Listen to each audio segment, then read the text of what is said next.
Oke teman-teman ya, jika kalian galbay, inilah strategi supaya kalian tetap aman ya. Karena strategi ini sangat penting ya, ketika kalian gagal bayar pinjol kalian, kalian harus melakukan beberapa strategi yang akan saya bagikan dalam video kali ini, supaya nanti kalian tetap tenang ya guys ya. Jadi secara psikologis juga aman, secara pertahanan kalian secara finansial itu juga aman. Oke, yang pertama kita harus luruskan dulu ya guys ya, bahwa galbay itu bukan akhir dari hidup kalian. Galbay itu ya sama saja guys, kita cuman gagal bayar hutang sama seperti jutaan orang lainnya yang gagal bayar hutang. Jadi nggak perlu berkecil hati dan tidak perlu merendah diri hanya karena tidak mampu membayar hutang guys ya. Kalian juga tidak perlu khawatir karena secara aturan undang-undang kita tidak akan bisa dipenjara ataupun mendapatkan ancaman, intimidasi dan sebagainya hanya karena tidak mampu membayar hutang ya guys ya.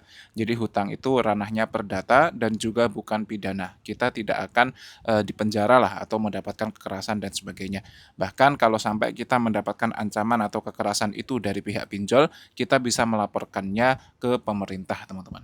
Oke, strategi yang pertama, kalian harus stop gali lubang tutup lubang ya guys ya.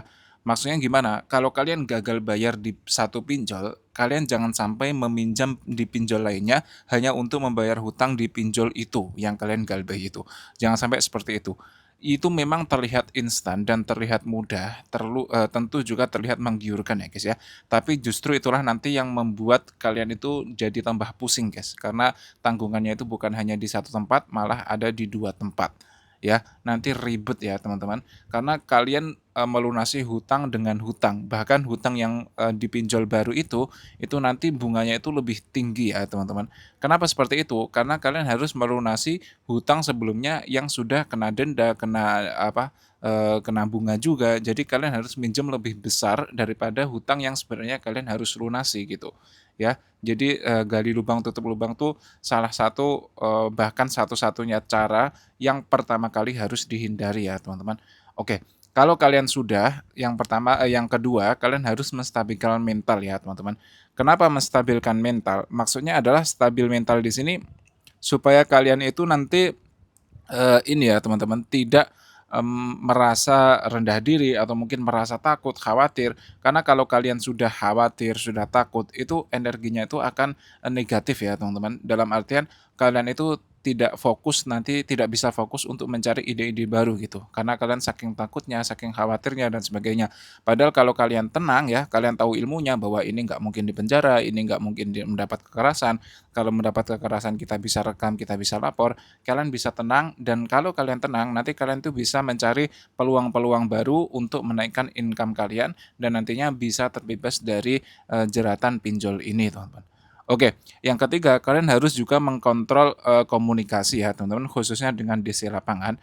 Maksudnya gimana? Maksud dari kontrol komunikasi di sini adalah kalian jangan membalas yang terlalu neko-neko ya teman-teman. Neko-neko itu maksudnya mungkin kalian sampai curhat, "Maaf ya Bang, saya baru sakit, anak sakit," dan sebagainya. Tidak perlu seperti itu ya, teman-teman, karena mereka itu, bukan decision maker ya. Jadi, mau kalian sambat seperti apapun, mereka itu tidak bisa memberikan keringanan, bahkan nanti kalian malah semakin diinjak-injak ya, guys, ya. Jadi mending kalau belum bisa bayar, kalian tinggal bilang aja, "Ya maaf belum bisa," udah gitu aja, guys. Mau mereka, berkata, nge panjang lebar, nelpon ini sebagainya, biarkan saja, oke?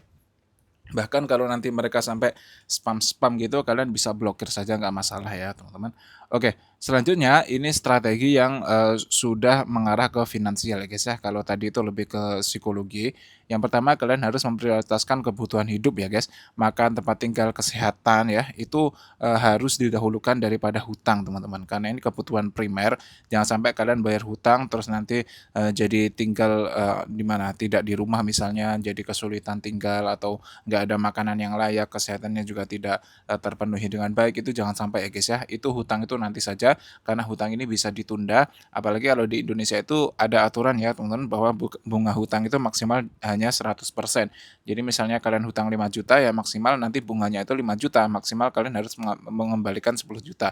Tidak bisa lah bertambah-tambah terus sampai miliaran, itu nggak bisa ya teman-teman, karena sudah diatur oleh undang-undang. Jadi tenang saja, tetap prioritaskan kebutuhan hidup. Yang kedua, teman-teman, kalian harus memisahkan uang bertahan dan uang bayar, guys. Jadi kalian harus tetap punya uang yang itu digunakan untuk bertahan ya guys ya, jangan sampai fokus bayar hutang saja. Kemudian bangun cash flow kecil, maksudnya gimana, income kalian itu harus ditambah ya guys ya. Sekarang tuh banyak sekali, peluang-peluang untuk menaikkan income ya teman-teman. Kalian tidak perlu menunggu setup yang sempurna, kalian bisa mulai nanti kerja ikut orang misalnya ya, dapat, sehari 20.000, 30.000 itu udah lumayan banget, atau mungkin kalau kalian punya kendaraan, kalian bisa daftar ojol ya, itu juga sangat lumayan untuk menambah income. Intinya fokus saja ke energi baik kalian dan fokus memperbanyak income ya guys ya. Nanti insya Allah akan dibantulah sama Allah jika kita terus berusaha. Oke teman-teman, mungkin cukup sekian dulu video kali ini, semoga membantu. Buat kalian yang punya pertanyaan atau punya cerita ya tentang desain lapangan, kalian bisa cerita di kolom komentar, nanti akan kita bahas dan kita dukung bersama. Oke, akhirul kalam, assalamualaikum warahmatullahi wabarakatuh.